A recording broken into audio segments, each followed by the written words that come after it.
Gojo, Goku эсвэл Sung Jin үг хамгийн хүчтэй гэж боддог уу? Гэхдээ тэднээс ч илүү аимшигтай би дөрөв анime ертөнцид бий. Өнөөдөр бид түүхэнд хамгийн хүчтэй 10 анime дүрийг тоолж үзэх болно. За ингээд эхэлцгээе.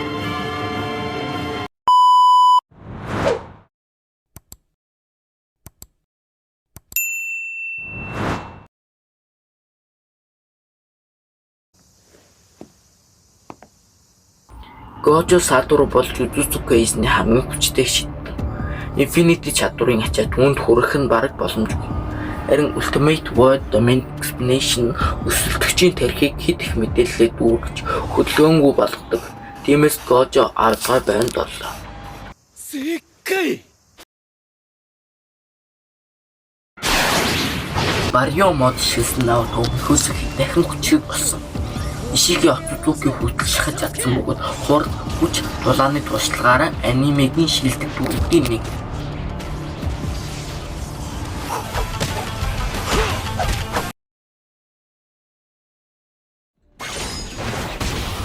Хараалын хаан Сукуно бол аимшигтай өсөлтөж. Түүний Malevolent Shrine Domain хамгаалтанд бараг л үл тоодог. Мөн асар их Cursed Energy нь түүнийг хамгийн хүчтэй дүүрүүдийн нэг болгодог.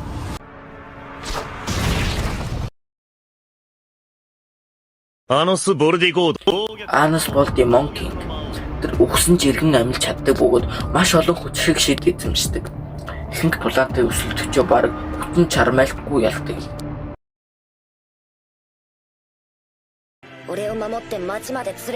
Rimuru Tempest зөвхөн слайм биш, тэр зөвхөн дайсныхаа чадварыг өөртөө шингээд улам хүчрэг болдог. Эцэстээ бараг булхан шиг хэмжээнд үрсэн.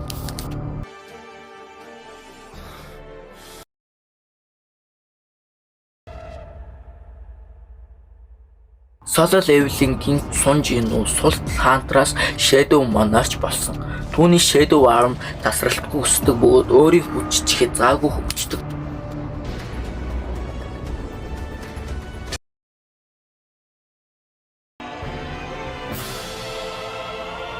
Ultra Instinct хэлбэрийн Goku бие өөрөө хөдөлгдөг төвчөнд хүрсэн. Түүний хут хүч тулааны уур чадвар нь бараг хязгааргүй.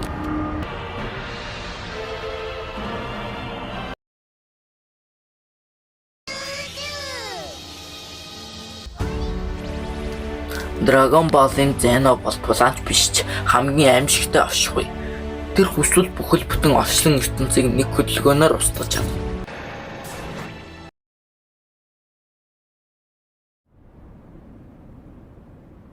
Saitama бол One Punch Man. Түүний гол онцлог нь бараг бүх өсөлтөгчөө нэг цохилтоор ялдаг. Өднийх нь жинхэнэ хязгаар өнөөдрийг хүртэл тодорхойгүй байна.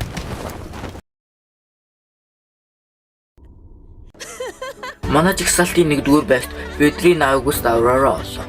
Тэр зөвхөн хүчтэй биш, харин бодит байдлыг өөрчилж түүхийг хүртэл дахин бичиж чаддаг. Тиймээс олон анime фэн түүнийг түүхэнд хамгийн өвгий дүр гэж үздэг. Та энэ жигсаалттай санал нийлж байна уу? Эсвэл өөр хүнийг номер 1 байх ёстой гэж бодож байна уу? Саналаа комент дээр үлдээгээрэй. Хэрэв ийм төрлийн анime топ видеонууд таалагддаг бол subscribe дараагийн видеог бүү алдаа.